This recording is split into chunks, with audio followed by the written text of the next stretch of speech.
నా పేరు దేవకుమార్, నేను రైస్ మిల్ డ్రైవర్ని. షఫీ గారు బోధిస్తూ ఆదరణకర్త వస్తాడని యేసయ్య చెప్పాడు.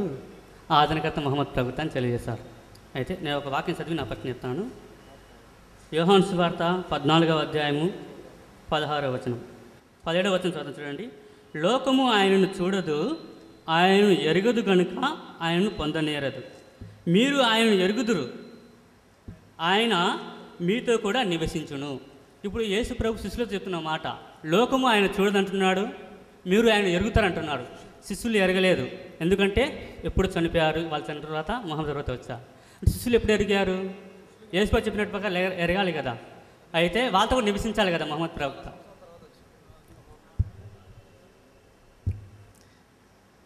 మరి సోదరులారు చాలా చక్కటి ప్రశ్న అడిగారు. యోహాను సువార్త 14వ అధ్యాయం 16-17 వాక్యాలలో యేసువారు వేరొక ఆదరణకర్త గురించి దేవుడికి ప్రార్థన చేశారు కదా. మరి ఆ వేరొక ఆదరణకర్త ఎవరట? ఆ ఆదరణకర్తని లోకము ఆయనను చూడదు, మీరు ఆయనని చూస్తారు, ఆయన మీతో పాటు ఉంటారు. ఇక్కడ ఇద్దరు ఉన్నారు, మీరు లోకము. మీరంటే మీరు అనుకుంటున్నారు యేసు యొక్క 12 మంది శిష్యులు, లోకం అంటే ప్రజలందరూ. వాస్తవానికి ఎక్కడ భావం ఏంటంటే మీరు అంటే సర్వనామము, విశ్వాసులు, దైవాన్ని విశ్వసించిన వారు మీరు.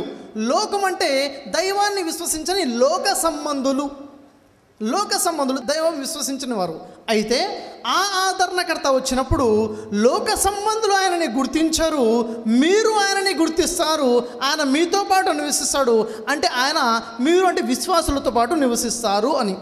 అయితే మరి మీరు ఎట్టకేలకు ఆదరణకర్త అంటే మొహమ్మద్ ప్రవక్త కాదు, అది పరిశుద్ధాత్మనే అన్న విషయం మీరు తెలియచేయాలన్న భావనలో మీరు కనబడుతున్నారు.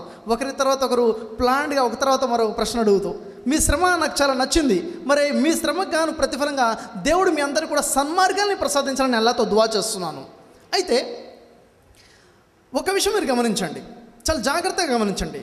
యోహాను సువార్త 16వ అధ్యాయంలో 12-14 వాక్యాల్లో ఒక విషయం ఉంది. ఏముంది?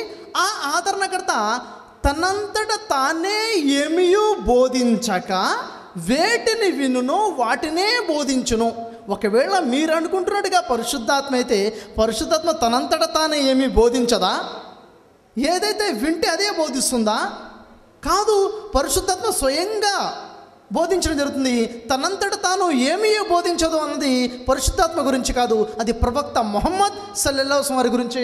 ఇది ఖురాన్ గ్రంథంలో మనకి నెరవేరింది. సూరా నజ్మ్ 53వ సూరా 3వ వాక్యంలో చూసినట్లయితే ప్రవక్త ముహమ్మద్ సల్లల్లాహు అలైహి వసల్లం వారు తన మనోవాంఛలను అనుసరించి ఏ విషయం బోధించారో, ఏదైతే వింటారో అదే బోధిస్తారు.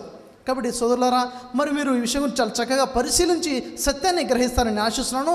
అక్కడ ఆయన ఆయన ఆయన అని చెప్పబడింది. ఆయన అంటే ఒక మనిషా, శక్తి?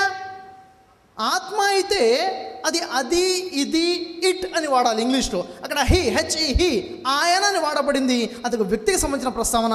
మరి దీనికి సంబంధించి మరి బైబిల్లో ప్రవక్త ముహమ్మద్ సల్లల్లాహు అలైహి వసల్లం ప్రస్తావన చాలా చక్కటి ప్రసంగం చేయడం జరిగింది. మరి మిమ్మల్ని నేను స్టేజ్ మీదకి ఆహ్వానిస్తున్నాను, వచ్చి సీడీని తీసుకోవాల్సిందిగా నేను మిమ్మల్ని కోరుచున్నాను.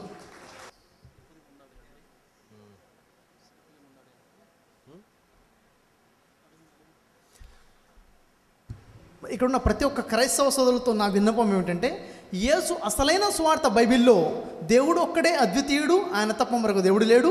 యేసు ఆ దేవుని ప్రవక్త. యేసు తర్వాత ప్రవక్త ముహమ్మద్ సల్లల్లాహు అలైహి వసల్లం రానున్నారు, వచ్చారు. ఇది యేసు సువార్త బైబిల్లో. ఈ విషయాన్ని గమనించాలని అల్లాహ్తో నేను దువా చేస్తున్నాను.